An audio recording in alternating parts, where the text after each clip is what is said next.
শিবিরের ছেলেদেরকে কেনা যায় না। হল দখল, তারপরে চাঁদাবাজি, এইগুলিতে তারা জড়িত হয় না। শিবির নিয়ে ছাত্র শিবির নিয়ে আপনার মন্তব্য কি? তারা খুব শক্তিশালী একটা সংগঠন। আমি শিবিরের এক প্রধানকে চিনতাম, চিনি এখনো, খুব ভালো লোক।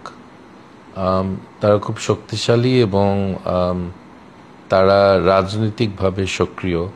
তারা নির্বাচন সময় একটা বড় ভূমিকা রাখবে, আমি সেটা মনে করি। কাকে চিনতেন বললেন যে? চিনতাম।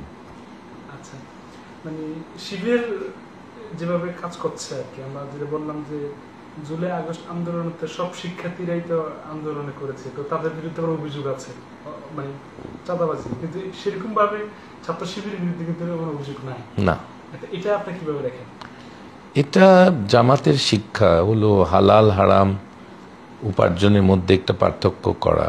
এটা খুব ভালো জিনিস এবং এটার কারণে তাদের কিছু সাপোর্ট আছে সাধারণ মানুষের মধ্যে। তারা জানে যে এরা চাঁদা নিবে না, সো এটা তো তাদের বড় একটা প্লাস ফ্যাক্টর শিবিরের এবং জামাতের। আচ্ছা, আমরা এটাও দেখি যে ছাত্র শিবির যে কর্মসূচি আছে সেখানে রাজনীতির ব্যাপারটা সবচেয়ে নিচে, উপরে শিক্ষার আলো ছড়িয়ে দেওয়া বিভিন্ন। খুব সুন্দর, খুব সুন্দর। আমি শিক্ষক হিসাবে, আমি তো শিক্ষক ছিলাম ঢাকা ইউনিভার্সিটির অক্সফোর্ডে, কুইন্সে। আমি মনে করি যে এটা খুবই একটা ভালো জিনিস, প্রশংসনীয় জিনিস এবং আমি ওয়েলকাম করি এটা, যে তারা শিক্ষাকে সবচেয়ে প্রাধান্য দিচ্ছে।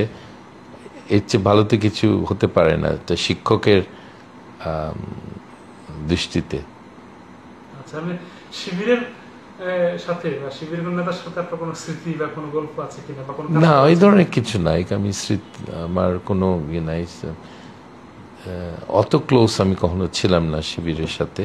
চিনতাম দু একজনকে, এখনো চিনি একজনকে, বাট আমি তারা কিভাবে অপারেট করে আমি জানি না, কিভাবে তারা চলে সেটা অন্য মানুষ জানে। তাদের দোষ হলো যে তারা অনড়, তাদেরকে কেনা যায় না। ছাত্রদের মধ্যে যেগুলো কেনা যায় সেগুলো ভালো ছেলে, ওকে। শিবিরের ছেলেদেরকে কেনা যায় না, এটাই তাদের দোষ।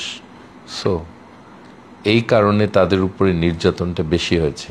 যাকে প্রভাবিত করা যায়, যাকে লোভ দেখিয়ে সরিয়ে নেওয়া যায়, যাকে টাকা দিয়ে কেনা যায়, তাদেরকে পছন্দ করতো আওয়ামী লীগ। সো শিবিরকে কোনোদিন করবে না তারা। শিবিরের ভেতর কোনো সম্ভাবনা দেখছেন কিনা আপনি?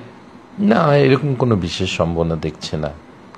বাংলাদেশে অনেকে পছন্দ করে শিবির।